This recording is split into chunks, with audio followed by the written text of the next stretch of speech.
दुनिया की सबसे अहम तेल लाइफलाइन, जिसे अब बहुत सारे विश्लेषक ऑयल नर्व कह रहे हैं, वो ईरान के कंट्रोल में है।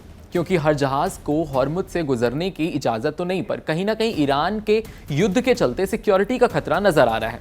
और सबसे बड़ा सवाल यह है कि इसका असर अब दुनिया पर तो पड़ ही रहा है, पर इसका आगे कोई सोल्यूशन क्या है जो निकल नहीं रहा है। लेकिन अब ईरान ने इस पर अल्टीमेटम जारी कर दिया है। आइए आपको बताते हैं सिलसिलेवार तरीके से कि क्या अब हॉर्मुज का ताला, जिसकी चाबी ईरान के पास है, उसे उसने खोल दिया है। दरअसल ये मामला स्ट्रेट ऑफ हॉर्मुज का है, एक ऐसा समुद्री रास्ता जहां से दुनिया का बड़ा हिस्सा तेल गुजरता है।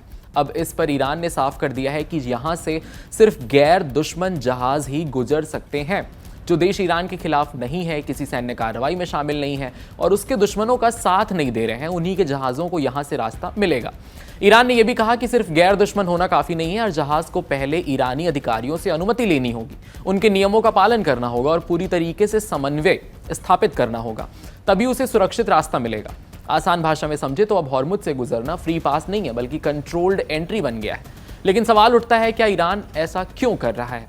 इसकी वजह जुड़ी है बढ़ते तनाव से, खासकर यूएस और इजराइल के साथ ईरान के संघर्ष की। इसके पावर प्लांट्स और ऊर्जा ठिकानों पर हमले हो रहे हैं, इसीलिए उसने साफ चेतावनी दी है कि अगर ऐसे हमले दोबारा हुए तो जवाब निर्णायक और विनाशकारी होगा। यानी ये फैसला सिर्फ समुद्री नियम नहीं है, बल्कि एक स्ट्रैटेजिक मैसेज भी है। अब जरा बात दुनिया से हटकर भारत की करते हैं। इंडिया उन देशों में शामिल है जिन्हें ईरान गैर दुश्मन मानता है, क्योंकि हम शांति के प्रस्तावक हैं। यही वजह है कि भारतीय जहाजों के लिए रास्ता अभी खुला है। रिपोर्ट्स के मुताबिक हाल के दिनों में कई भारतीय ऑयल टैंकर और कार्गो शिप्स इस रास्ते से सुरक्षित गुजर चुके हैं और आने वाले दिनों में भी दर्जनों जहाज इस रूट का इस्तेमाल करने वाले हैं। हालांकि अब उन्हें भी पहले से ज्यादा सतर्क रहना होगा, क्योंकि अब उन्हें हर मूवमेंट की जानकारी देनी होगी और नियमों का पालन करना पड़ेगा। अब सबसे अहम बात है कि ईरान क्यों सभी जहाजों को पूरी तरीके से रोक नहीं रहा है, क्योंकि अगर हॉर्मुज पूरी तरीके से बंद हो जाता है तो इसका असर सिर्फ दुश्मन देशों पर ही नहीं, बल्कि पूरी दुनिया पर पड़ेगा, जिसमें खुद ईरान भी शामिल है। तेल की सप्लाई रुक जाएगी, कीमतें आसमान छूने लगेंगी और ग्लोबल इकोनॉमी हिल सकती है। इसीलिए ईरान एक बैलेंस भी बना रहा है और दबाव भी, क्योंकि रास्ता वो खुला रखना चाह रहा है। हॉर्मुज को लेकर बढ़ते तनाव के बीच अब बयानबाजी भी अपने चरम पर पहुंच गई है। इसी कड़ी में अमेरिका के राष्ट्रपति डोनाल्ड ट्रंप ने बड़ा दावा करते हुए कहा कि अमेरिका इस टकराव में जीत चुका है और ईरान की सैन्य ताकत को पूरी तरीके से खत्म कर दिया गया है।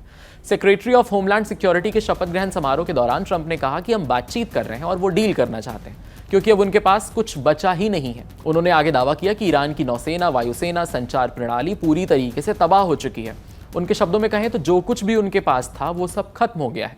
लेकिन हकीकत क्या है? क्या वाकई ईरान इतनी बड़ी हार झेल चुका है या ये सिर्फ बयानबाजी का हिस्सा है? क्योंकि जमीनी स्तर पर ईरान अभी सख्त रुख अपनाए हुए है और हॉर्मुज जैसे अहम रास्ते पर कंट्रोल बना रखा है। अब सवाल यही है, क्या ये दावे सच में जीत का संकेत है? और अगर हालात ऐसे ही बदलते रहे, बढ़ते भी रहे, तो क्या दुनिया एक और बड़े संकट की ओर बढ़ रही है? तो अब सवाल आपसे, क्या ये सिर्फ एक चेतावनी है या आने वाले बड़े टकराव की शुरुआत है? इस पर आप क्या सोचते हैं? कमेंट सेक्शन में हमें जरूर बताइए। ऐसे अमेजिंग एक्सप्लेनर्स देखने के लिए कड़क के यूट्यूब चैनल को सब्सक्राइब करिए, फॉलो करिए इंस्टाग्राम पर और देखते रहिए कड़क।